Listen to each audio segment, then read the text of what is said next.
Hello दोस्तों, स्वागत है आप सभी का संडे स्टडी पॉइंट पे।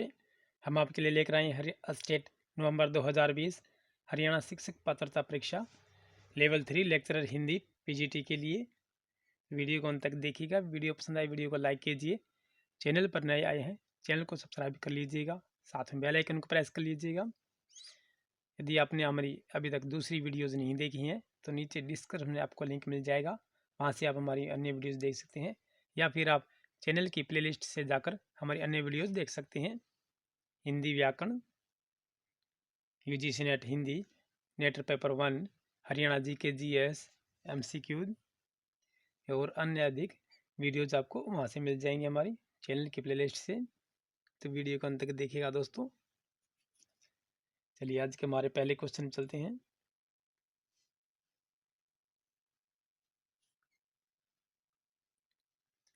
आज का हमारा पहला क्वेश्चन है, असंगत विकल्प का चयन कीजिएगा। शिरीष के फूल कल्पद्रुम, काले मेघा पानी दे संस्मरण, भक्तिन स्मृति की रेखाएं, बादल राग अनामिका। तो सही आंसर क्या होगा? सभी आंसर दें।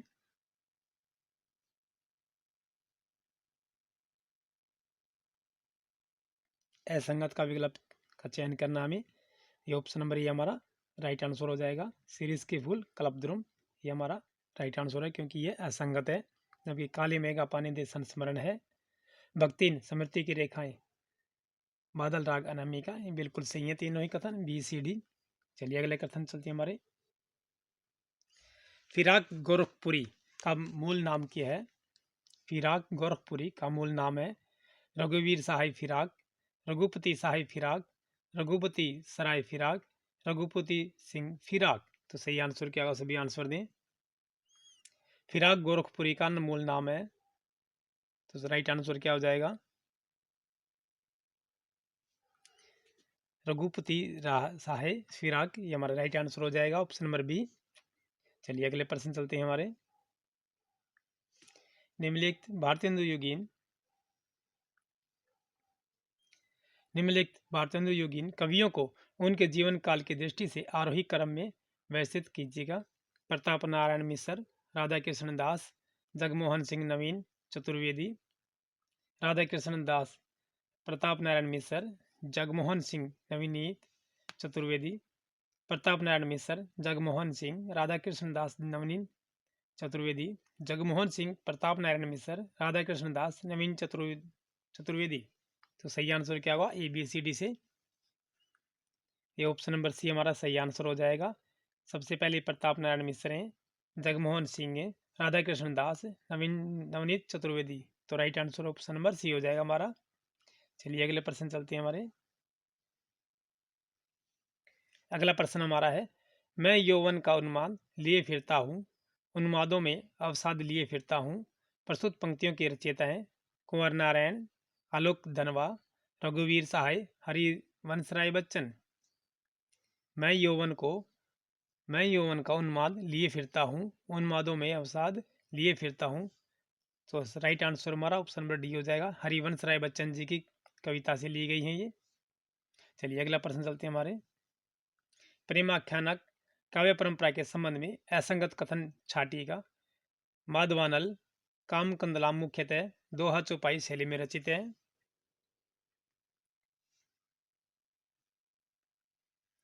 अनुराग बांसुरी की रचित आनंद दास हैं। रूप मंजरी में प्रेम के महत्व को रेखांकित किया गया है। यूसुफ जुलेखा के रचनाकार शेख निसार हैं। तो सही आंसर क्या होगा? ये राइट आंसर हमारा ऑप्शन नंबर बी हो जाएगा। अनुराग बांसुरी की रचयिता नंददास हैं। तो राइट आंसर हमारा ऑप्शन नंबर बी हो जाएगा। चलिए अगला प्रश्न हमारा।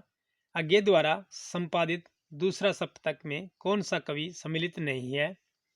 नरेश मेहता, हरिनारायण शर्मा, धर्मवीर भारती, रघुवीर सहाय। तो सही आंसर क्या होगा? सभी आंसर दें। आगे द्वारा संपादित दूसरा सप्तक में कौन सा कवि सम्मिलित नहीं है? तो राइट आंसर हमारा ऑप्शन नंबर बी हो जाएगा। हरिनारायण शर्मा जी हैं, ये दूसरे सप्तक के कवि नहीं है। ऑप्शन नंबर बी हमारा सही आंसर हो जाएगा। अगला प्रश्न हमारा। स्पीति में बारिश की विधा है। स्पीति में बारिश की विधा है डायरी, संस्मरण, यात्रा वृत्तांत, रेखा चित्र।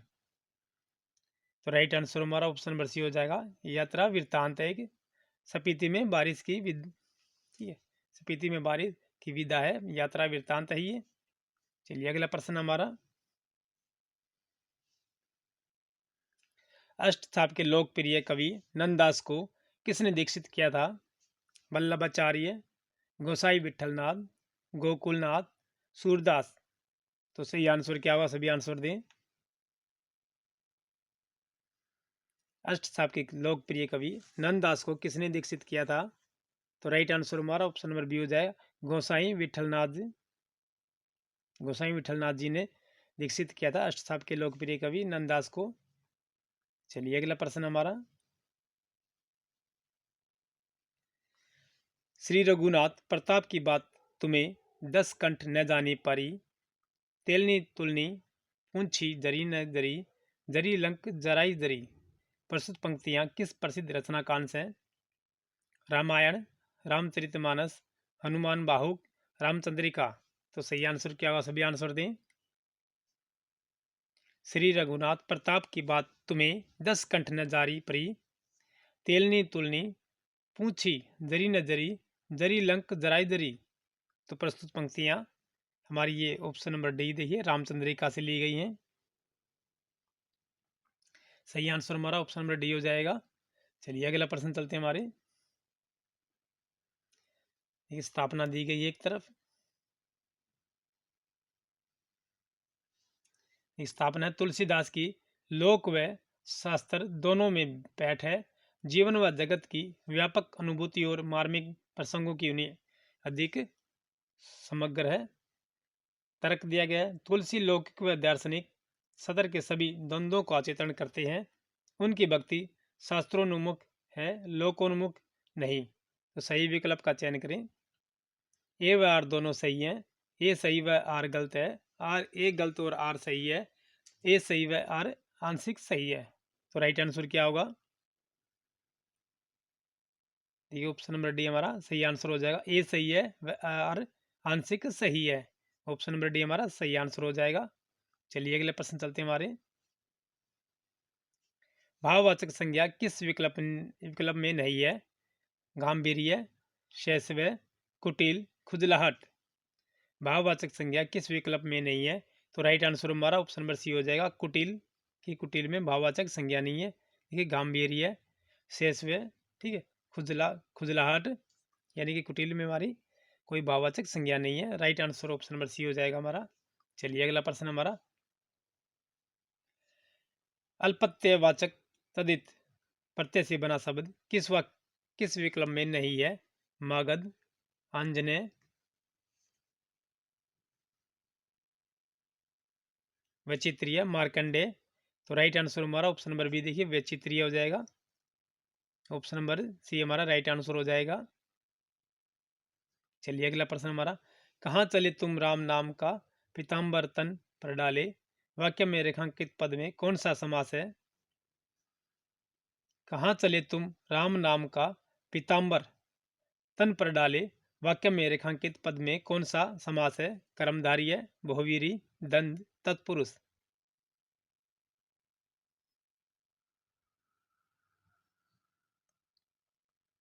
ये सही आंसर हमारा ऑप्शन नंबर ए हो जाए, कर्मधारय समास है इसमें। कहाँ चले तुम राम नाम का, ये पीताम्बर, ठीक है, तन पर डाले, वाक्य में रेखांकित पद में कौन सा समास है? ये कर्मधारय समास का उदाहरण है। चलिए अगला प्रश्न हमारा, निम्नलिखित लेखक मंडल में किसकी भाषा कुछ चुटीली और मुहावरेदार है? सदा सुखलाल, इंशाअल्लाह खान, लल्लू लाल, सदल मिसर। तो सही आंसर क्या होगा? सभी आंसर दें। निम्नलिखित लेखक व मंडल किसकी भाषा चुटीली तथा मुहावरेदार है? तो सही आंसर हमारा ऑप्शन नंबर बी हो जाएगा, इंशाअल्लाह खां की है। ऑप्शन नंबर बी हमारा राइट आंसर हो जाएगा। चलिए अगला प्रश्न हमारा, सर्वनाम से निर्मित विशेषण है, रक्तिम, सभ्य, कैसा, आदरणीय। तो सही आंसर क्या होगा? सभी आंसर दें। सर्वनाम से निर्मित विशेषण है, तो राइट आंसर हमारा ऑप्शन नंबर देखिए सी हो जाएगा, कैसा। सर्वनाम से निर्मित विशेषण है कैसा, ये सर्वनाम भी है। चलिए अगले चलते हैं हमारे।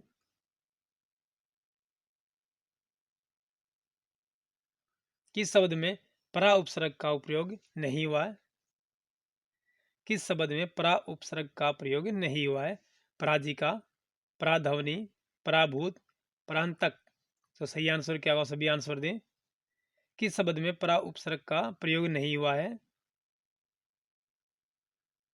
कि ध्वनि का परा लग गया, आंतक के परा लग गया, भूत के परा लग गया, जी का पराजिका। तो सही आंसर क्या होगा? किस शब्द में परा उपसर्ग का प्रयोग नहीं हुआ है? तो राइट आंसर हमारा ऑप्शन नंबर डी हो जाएगा। ठीक, प्रांतक। ठीक है, इसमें परा उपसर्ग का प्रयोग नहीं हुआ हमारा,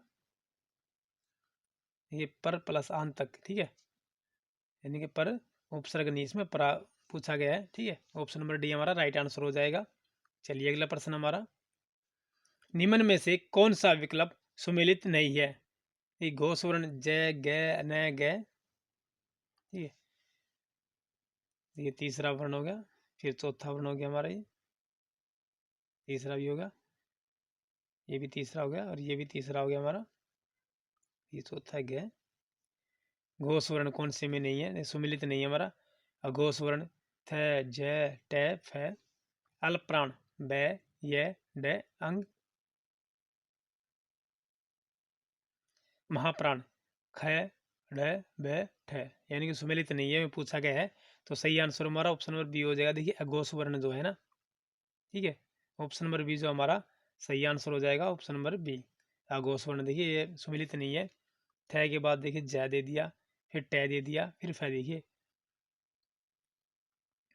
देखिए पहले तीसरा वर्ण है, त देखिए दूसरा हो गया, छ छ झ, ये तीसरा आ गया, पहला आ गया, प फ देखिए दूसरा आ गया। इसलिए सही आंसर हमारा ऑप्शन नंबर बी हो जाएगा, ये हमारा राइट आंसर होगा, ये सुमिलित नहीं है। चलिए अगला प्रश्न चलते हमारे। सुनंदा बुद्धिमती है, वाक्य में प्रयुक्त विशेषण है उद्देश्य विशेषण, विधेय विशेषण, पर विशेषण, तुलनात्मक विशेषण। तो सही आंसर क्या हो? सभी आंसर दें। सुनंदा बुद्धिमती है, वाक्य में प्रयुक्त विशेषण है, तो ऑप्शन नंबर बी हमारा हो जाएगा। देखिए विधेय विशेषण है इसमें, यानी सुनंदा बुद्धिमती है, यानी सुनंदा की तारीफ की गई है। ठीक है, सुनंदा बुद्धिमती है, यानी विधेय विशेषण है ये। Right answer option number B होगा हमारा। चलिए अगला प्रश्न हमारा, समास विग्रह की दृष्टि से असंगत विकल्प को चुनिए। दर हकीकत, हकीकत में, मरणोपरांत मरने तक, सानुज अनुज के साथ, अनुरूप जैसा रूप है वैसा। तो सही आंसर क्या होगा? ये समास विग्रह की दृष्टि से असंगत का, ठीक है, असंगत बताना हमने।